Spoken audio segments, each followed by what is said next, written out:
হরে কৃষ্ণ। আজ শুভ পুত্রদা একাদশী তিথি। আজকে পুত্রদা একাদশীর দিনে চলুন আমরা পুত্রদা একাদশীর ব্রত মাহাত্ম্য কথা শ্রবণ করব। পুত্রদা একাদশীর এই ব্রত মাহাত্ম্য কথা ব্রহ্মাণ্ড পুরাণে উল্লেখিত হয়েছে। সেখানে মহারাজ যুধিষ্ঠির পরমেশ্বর ভগবান শ্রীকৃষ্ণকে প্রশ্ন করলেন, হে কৃষ্ণ, হে জনার্দন, কৃপা করে আমাকে পৌষ মাসের শুক্লপক্ষের একাদশীর তিথির কথা সবিস্তারে আমার কাছে বর্ণনা করুন। কোন দেবতা এই দিনে পূজিত হন, কিভাবে তার বিধি এবং কিভাবে তা পালন করতে হবে তা সবিস্তারে আমাকে বলুন। পরমেশ্বর ভগবান বললেন, হে মহারাজ যুধিষ্ঠির, এই পৌষ মাসের শুক্লপক্ষের একাদশীর নাম পুত্রদা একাদশী তিথি। এই পুত্রদা একাদশী তিথির দিনে ভগবান শ্রী নারায়ণ পূজিত হন এবং এই পুত্রদা একাদশী ব্রতর ফলে অগ্নিষ্টম যজ্ঞের ফল লাভ হয়। এই পুত্রদা একাদশী থেকে শ্রেষ্ঠ ব্রত আর এই পৃথিবীতে নেই। এই পুত্রদা একাদশী ব্রত পালনকারীকে ভগবান যশস্বী এবং অতীব বিদ্বান করে তোলেন। এই পুত্রদা একাদশী সম্পর্কে একটা ঘটনা আছে, তা আমি সবিস্তারে বর্ণনা করছি, কৃপা করে তা শুনুন। বহুকাল পূর্বে ভদ্রাবতীপুরীতে সুকেতুমান নামে এক রাজা বাস করতেন। মহারাজ সুকেতুমানের শৈবা নামে এক স্ত্রী ছিল। মহারাজ সুকেতুমান ও শৈবা সুখে জীবনযাপন করতে লাগলেন। কিছুকাল পরবর্তী সুখে জীবনযাপন করলেও তাদের মনে এক অশান্তি, এক নিরাশা, এক হতাশার ছায়া ছিল। কেননা তারা নানা প্রকার ধর্মকর্ম করেও তারা পুত্র সন্তান লাভ করতে পারলেন না। পুত্রহীনের বহু ধনবান বিত্তবান থাকলেও মহারাজা সুকেতুমানের মনে বিন্দুমাত্র শান্তি ছিল না।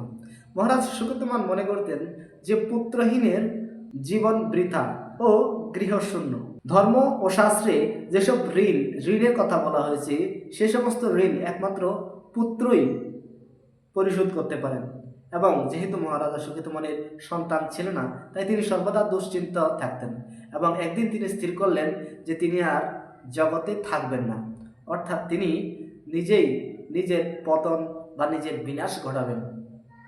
এই কথা ভেবে মহারাজ সুকেতুমান আবার গভীরভাবে ভাবলেন এবং তিনি তার এই সিদ্ধান্ত থেকে তিনি ফিরে আসলেন। পরবর্তীতে তিনি একদিন বনে গমন করলেন। ক্ষুধায় তৃষ্ণায় তার গলা ফেটে যাচ্ছে।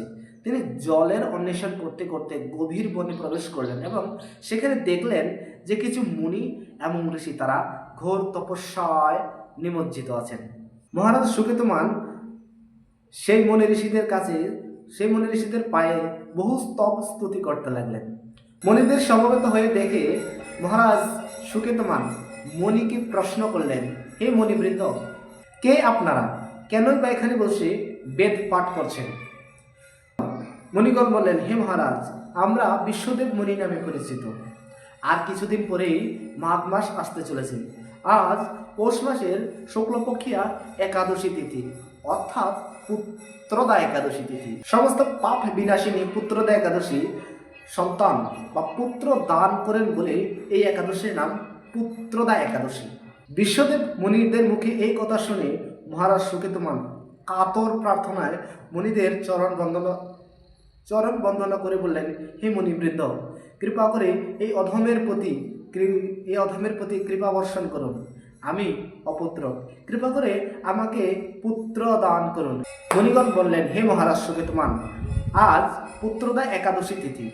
আজকের এই দিনে যদি আপনি পুত্রদা একাদশী পালন করেন, তাহলে ভগবান শ্রীকৃষ্ণের কৃপার ফলে আপনি অবশ্যই আপনি পুত্র লাভ করতে পারবেন। মনিদের মুখে একথা শুনে মহারাজ সুকেতুমান পুত্রদা একাদশী ব্রত খুব নিষ্ঠা সহকারে পালন করলেন। একাদশী দিন ফলমূল ও যথাবিধি আকারে পরমেশ্বর ভগবানের পূজা পার্বণ শেষে ভগবানের মিনতি এবং স্তব স্তুতি করলেন এবং পুত্র প্রার্থনা করলেন এবং পরদিন দ্বাদশী দিন যথা রবিশস্য বিহিত তিনি পারণ সমর্পণ করেন। এভাবে মহারাজ সুকেতুমান পুত্রদা একাদশী পালন করার ফলে তিনি খুব সুন্দর এবং তেজস্বী এক পুত্র সন্তান লাভ করেন। হে মহারাজ যুধিষ্ঠির, আমি আপনার কাছে পুত্রদা একাদশীর ব্রত মহাত্ম কথা বললাম।